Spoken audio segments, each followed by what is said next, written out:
ఒకసారి చూడండి, కృష్ణా నది అసలు చాలా దారుణంగా అంటే దారుణంగా వెళ్తుంది. ఫ్లోటింగ్ చూడండి ఒకసారి.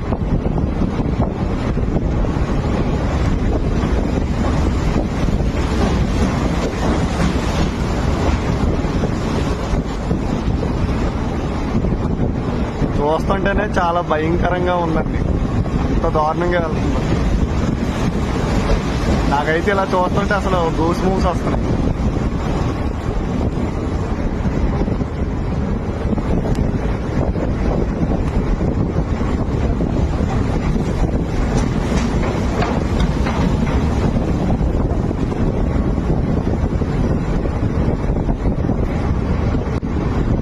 ఫోన్ పట్టుకు తీస్తున్నాను కానీ చెయ్యి కూడా షవర్ అవుతుందండి ఇక్కడ ఈ వాటర్ ఫ్లోటింగ్ చూసి. అంత భయంకరంగా ఉన్నాయి ఇక్కడ విజువల్స్.